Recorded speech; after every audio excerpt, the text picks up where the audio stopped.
आइए देखते हैं मध्य प्रदेश की दोपहर की बड़ी खबरें। मुख्यमंत्री डॉक्टर यादव ने सिंगरौली में प्रदेश की महिलाओं और बुजुर्गों को दी सौगात। 50 विकास कार्यों का भूमि पूजन और 21 कार्यों का लोकार्पण किया। आपको बता दें, मुख्यमंत्री डॉक्टर मोहन यादव ने कहा कि गरीब, युवा, नारी और किसान हमारी प्राथमिकताएं। गरीबों का कल्याण, बहनों का सम्मान, युवाओं को अवसर और किसानों के हित में जो भी मदद संभव होगी हम वो सब करेंगे। मध्य प्रदेश में 89 लाख से अधिक बहनों को प्रधानमंत्री उज्ज्वला योजना का लाभ मिल रहा है। प्रदेश में जुलाई 2023 से मात्र 450 रुपए में बहनों को निरंतर घरेलू गैस सिलेंडर दिलाया जा रहा है। उन्होंने कहा कि मई के महीने में प्रदेश की बहनों को डबल सौगात मिली है। इसी माह 13 तारीख को प्रदेश की 1.25 करोड़ बहनों के खाते में लाडली बहना के 1500 रुपए पहुंचे हैं और आज गैस सिलेंडर भरवाने की सब्सिडी राशि भी उन्हें मिल रही है। वृद्धजनों के सम्मान में भी सरकार ने कभी कोई कमी नहीं की है। इसी कार्यक्रम के जरिए प्रदेश के 33,71,000 से अधिक पात्र हितग्राहियों को अप्रैल माह की 202 करोड़ 26 लाख रुपए की सामाजिक सुरक्षा पेंशन राशि भेजी जा रही है। मुख्यमंत्री डॉक्टर यादव शनिवार को सिंगरौली नगर के NCL ग्राउंड में महिलाओं को गैस रिफिलिंग सब्सिडी एवं सामाजिक सुरक्षा पेंशन राशि वितरण तथा विकास कार्यों के लोकार्पण, भूमि पूजन के राज्य स्तरीय कार्यक्रम को संबोधित कर रहे थे। मुख्यमंत्री ने सिंगल क्लिक से पात्रता के अनुसार राशि का अंतरण संबंधित हितग्राहियों के खाते में किया है। मुख्यमंत्री डॉक्टर यादव ने सिंगरौली गौरव दिवस की पूर्व संध्या अवसर पर पूरे जिले को 552 करोड़ 12 लाख रुपए की लागत वाले 71 विकास कार्यों की ऐतिहासिक सौगात दी है। सिंगरौली जिले का गठन 24 मई 2008 को किया गया था। यह राज्य का 50वां जिला है। इसका जिला मुख्यालय बेड़न में स्थित है। मुख्यमंत्री ने यहाँ 486 करोड़ 53 लाख रुपए की लागत से 50 विकास कार्यों का भूमि पूजन तथा 65 करोड़ 59 लाख रुपए की लागत से 21 नवनिर्मित विकास कार्यों का लोकार्पण भी किया है। इनमें CMR के तहत 19 करोड़ 83 लाख रुपए की लागत वाले 4 विकास कार्यों का भूमि पूजन शामिल है। मुख्यमंत्री ने मंच से शासन की विभिन्न योजनाओं की पात्र हितग्राहियों को हित लाभ भी वितरित किए हैं। कोरोना के बाद पहली बार गेहूं खरीदी 100 लाख मीट्रिक टन पार।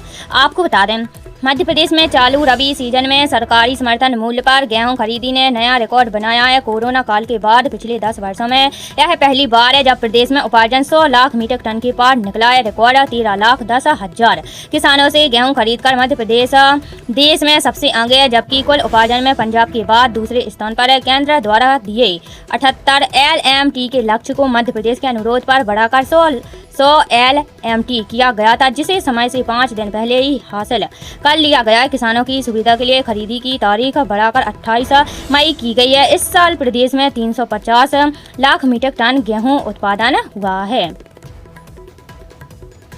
9 दिन पेट्रोल 4 रुपए 87 पैसे, डीजल 4 रुपए 91 पैसे महंगा। आपको बता दें, पेट्रोल डीजल की कीमतें शनिवार को फिर बढ़ाई गई हैं। पेट्रोल 87 पैसे और डीजल 91 पैसे प्रति लीटर महंगा हुआ है। 15 मई के बाद यह तीसरी वृद्धि है। 9 दिन में पेट्रोल 4 रुपए 87 पैसे और डीजल 4 रुपए 91 पैसे प्रति लीटर महंगा हो चुका है। भोपाल में पेट्रोल 111 रुपए 68 पैसे और डीजल 96 रुपए 84 पैसे है। इधर दिल्ली में अब पेट्रोल 99 रुपए 51 पैसे और डीजल 92 रुपए 49 पैसे लीटर पहुंच गया है। इससे पहले 15 मई को इनके दाम 3 रुपए और 19 मई को 90 पैसे प्रति लीटर बढ़ाए गए थे। इस बीच CNG के दाम भी 2 किस्तों में 3 रुपए प्रति किलो बढ़े हैं। सरकारी तेल कंपनियों ने कहा, अंतर्राष्ट्रीय बाजार में कच्चे तेल की कीमतों में उछाल, रिफाइनिंग लागत और रुपए की कमजोरी के कारण दाम बढ़ाने पड़े हैं। ईरान इजराइल युद्ध 28 फरवरी को शुरू हुआ, तब ब्रेंट क्रूड $72 प्रति बैरल था, जो 23 मई को करीब 45% बढ़कर $104 प्रति बैरल हो गया है। PM किसान निधि की 23वीं किस्त कब आएगी? उन किसानों को मिलेगा पैसा जिनके खाते में नहीं आई थी 22वीं किस्त। आपको बता दें, प्रधानमंत्री किसान सम्मान निधि की 23वीं किस्त आने वाली है। मार्च 2026 में 22वीं किस्त आई थी। उस दौरान कई किसानों का पैसा रुक गया है। अब सवाल उठता है कि जिन किसानों का पैसा 22वीं किस्त में रुक गया था, उनका पैसा 23वीं किस्त में आ सकता है या नहीं। जिन खामियों की वजह से किसानों का पैसा रुक गया था, अगर उसको दूर कर लिया गया तो किसानों के खाते में पैसा आ सकता है। 22वीं नहीं आया पैसा, 23वीं किस्त में आएगा। 13 मार्च 2026 को किसान सम्मान निधि की 22वीं किस्त जारी हुई थी। इस दौरान 90 करोड़ करोड़ 32 लाख से अधिक किसानों के खाते में पैसा भेजा गया था। इस दौरान 18,640 करोड़ की रकम भेजी गई थी, लेकिन कई किसानों का पैसा रुक गया था। अब सवाल उठता है कि जिन किसानों का पैसा पिछली किस्त में नहीं आया था, उनका पैसा 23वीं किस्त में आ सकता है। अगर किसान अपनी खामियों को दूर कर लेते हैं तो 23वीं किस्त का पैसा उनके खाते में आ सकता है। कब आएगी किसान सम्मान निधि की 23वीं किस्त? प्रधानमंत्री किसान सम्मान निधि का पैसा साल में 3 बार किसानों के खाते में आता है। इस योजना की हर किस्त 4 महीने के बाद खाते में आती है। हालांकि समय में थोड़ा इधर उधर हो सकता है। पिछले 2 साल में वित्त वर्ष की पहली किस्त जून के आखिरी से लेकर अगस्त के पहले हफ्ते तक में आई है। इसके मुताबिक योजना की 23वीं किस्त जून या जुलाई में आ सकती है। अगर इसमें लेट होता है तो अगस्त में किसानों के खाते में किस्त का पैसा जरूर आ जाएगा। महाराष्ट्र का ब्रह्मपुरी लगातार दूसरे दिन सबसे गर्म 47.1 डिग्री सेल्सियस तापमान। आपको बता दें, भारत का आधा से ज्यादा हिस्सा तेज धूप और हीट वेव से तप रहा है। मध्य प्रदेश, राजस्थान, उत्तर प्रदेश, बिहार, गुजरात, महाराष्ट्र और उड़ीसा के कई हिस्सों में तापमान अब भी 45 डिग्री सेल्सियस के पार जा रहा है। महाराष्ट्र का ब्रह्मपुरी शनिवार को लगातार दूसरे दिन देश में सबसे गर्म रहा। यहाँ 47.1 डिग्री सेल्सियस तापमान दर्ज हुआ है। दिल्ली के कई हिस्सों में तापमान 44 डिग्री सेल्सियस के पार पहुंच गया है। हालांकि दोपहर के बाद यूपी, दिल्ली, बिहार, हरियाणा, पंजाब, राजस्थान और उत्तराखंड के कुछ हिस्सों में आंधी बारिश हुई। इससे लोगों को गर्मी से थोड़ी राहत मिली है। राजस्थान के सभी शहरों का तापमान 45 डिग्री सेल्सियस से नीचे आ गया है। इधर तेलंगाना के 7 जिलों में हीट स्ट्रोक के कारण बीते 24 घंटे में 16 लोगों की मौत हो चुकी है। एलपीजी और पीएनजी इस्तेमाल करने वाले जान लें ये नियम, बाद में आ सकती है दिक्कत।